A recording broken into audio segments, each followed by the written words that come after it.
உலக மக்கள் எல்லோருக்கும் வணக்கம்.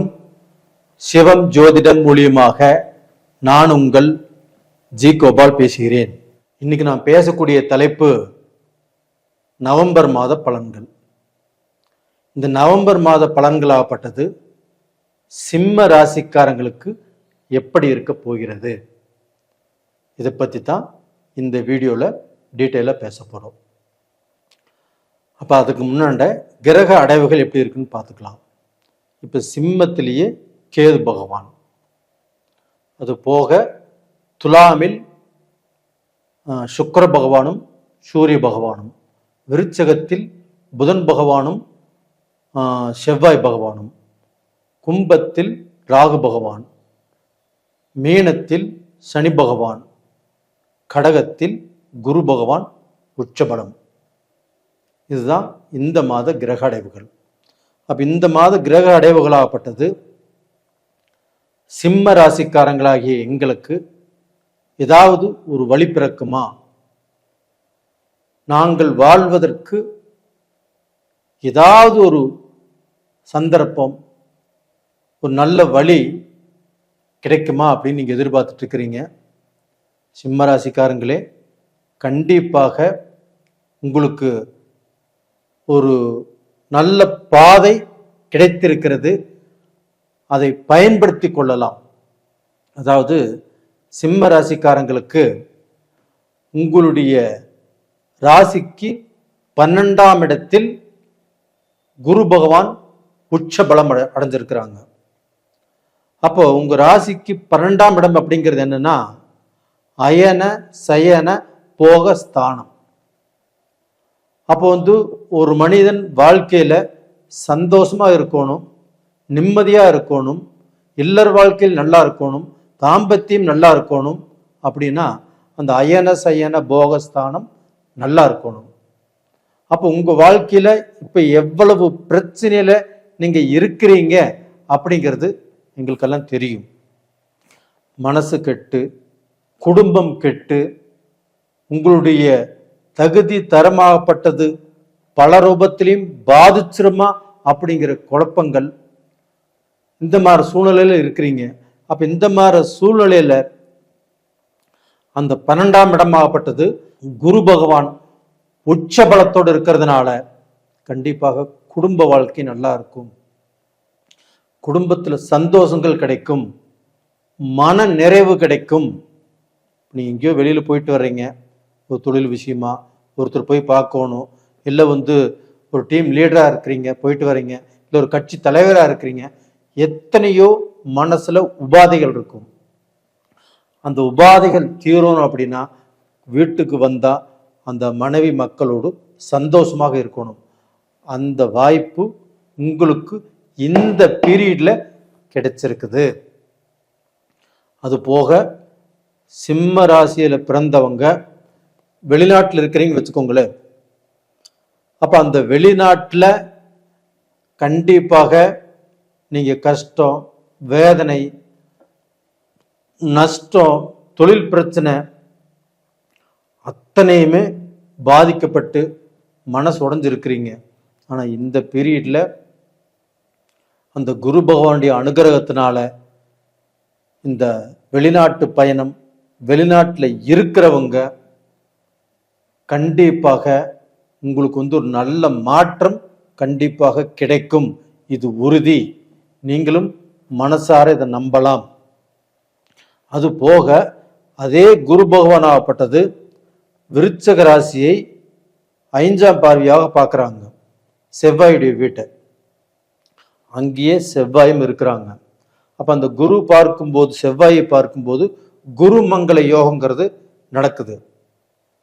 இது சிம்ம ராசிக்காரங்களுக்கு 4ஆம் இடத்து அதிபதி செவ்வாய் பகவான் சிம்ம ராசிக்கு ஒரு நட்பு கிரகம்.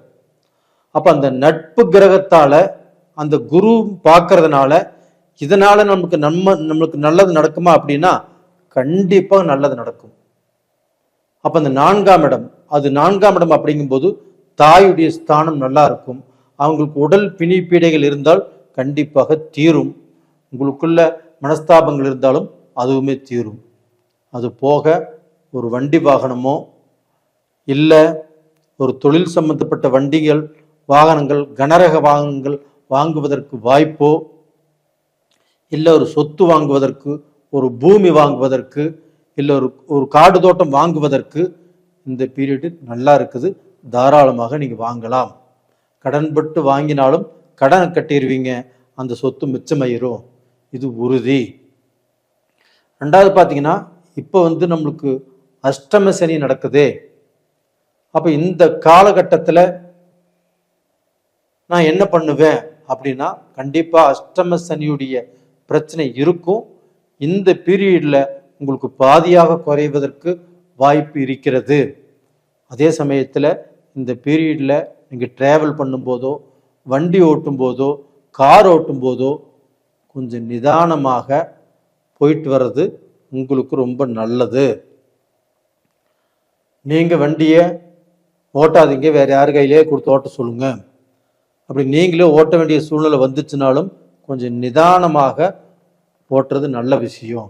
இந்த சமயத்தில் ரேஸ் டிரைவிங் பண்ணினாலும், அடுத்தவங்களை ஓவர்டேக் பண்ணினாலும் கொஞ்சம் பிரச்சனைகள் வருவதற்கு வாய்ப்புகள் இருக்குது. அதனால் கொஞ்சம் நிதானம் பண்ணிக்கோங்க. ரெண்டாவது பார்த்தீங்கன்னா, ஒரு லேண்ட் வாங்குறீங்க, கொஞ்சம் நீங்கள் விசாரித்து லீகல் பார்த்து ஒரு பிரச்சனை இல்லாமல் தெளிவாக இருக்கிற பூமியை வாங்குங்க. நீங்கள் நம்பிக்கையின் பேரில் எதுவுமே வாங்க வேண்டாம். எதுவுமே எழுத்து வடிவில் இருந்தால் தான் உங்களுக்கு நல்லது. அது போக இங்கே பார்த்தீங்கன்னா, இப்போ தொழில், ஒரு வியாபாரம், இதில் பார்த்தீங்கன்னா நம்மளுக்கு நஷ்டம் வந்துட்டு இருக்குது, சில குழப்பங்கள் வந்துட்டு இருக்குது. இந்த தொழிலை விட்டுட்டு வேறு தொழிலை செய்யலாம் அப்படின்னு ஒரு சூழ்நிலை எனக்கு ஒரு ஐடியா வந்திருக்குது அப்படின்னா, இந்த மாதிரி சமயத்தில் தொழிலை விட வேண்டாம். அதே தொழிலை மீண்டும் தொழில் செஞ்சு அதில் சம்பாதிப்பதற்கு என்ன வழின்னு பாருங்க. இப்போ புதுசாக தொழில் ஆரம்பிச்சிங்கன்னா கண்டிப்பாக மாட்டிக்குவீங்க. அப்போ இந்த சமயத்தில் கொஞ்சம் நிதானமாக ட்ராவல் செய்வது ரொம்ப ரொம்ப முக்கியம். அது போக உங்களுடைய குழந்தைகள், அவங்களுடைய எதிர்காலம், அவங்களுடைய வாழ்க்கை இப்போ ரொம்ப முக்கியம். அவங்க கூட எந்த ஆர்கியும் பண்ணிக்க வேண்டாம். இப்போ அவங்கனால உங்களுக்கு எந்த மனஸ்தாபங்கள் வந்தாலும் அதை பெருசாக எடுத்துக்க வேண்டாம்.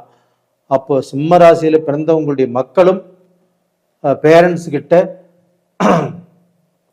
எதிர்வாதம் பண்ண வேண்டாம். கொஞ்சம் விட்டு கொடுத்து போங்க, கொஞ்சம் அட்ஜஸ்ட் பண்ணி போங்க. இதுதான் ரொம்ப ரொம்ப நல்லது. அப்போ இந்த பீரியடில் நீங்கள் பார்த்தீங்கன்னா கும்பிட வேண்டிய தெய்வமாகப்பட்டது சிவனை கும்பிடுங்க. அது போக பார்த்தீங்கன்னா சனி பகவானை கும்பிடுங்க. இது போக விநாயகரை கும்பிட்டு வந்தால் எந்த கஷ்டமாக இருந்தாலும் கண்டிப்பாக உங்களுக்கு தீரும். கண்டிப்பாக நல்லா இருப்பீங்க. நேயர்களே, நான் சொல்கிறது உங்களுடைய எதிர்காலம் கண்டிப்பாக நல்லா இருக்குது. இப்போ இந்த அஷ்டம சனி காலகட்டத்தில் கொஞ்சம் கஷ்டங்கள் உங்களை சூழ்ந்திருப்பதால் அந்த கஷ்டத்திலிருந்து எப்படி விலகி நல்ல நிலைமைக்கு வரணும் அப்படிங்கிறது தான். அதுபோக இந்த படிக்கக்கூடிய மாணவர்களுக்கு, மாணவிகளுக்கு இப்போ படிப்பு கொஞ்சம் மந்தமாக இருக்கும். கொஞ்சம் நம்ம படித்தது நம்மளுக்கு மறந்து போகும். எக்ஸாம் எழுதும்போது பாதி வரும், பாதி வராது. இதுக்கெல்லாம் பயப்பட வேண்டாம். எப்படி இருந்தாலும் பாஸ் பண்ணிடுவீங்க. அது போக நல்ல பொசிஷனுக்கு வந்துடுவீங்க. இப்போ கொஞ்சம் மந்தமாக இருக்கும், ஒன்றும் கவலைப்பட வேண்டாம், நல்லா இருப்பீங்க. நேயர்களே, உங்களிடமிருந்து விடைபெறுவது உங்களின் ஜி கோபால். நன்றி, வணக்கம்.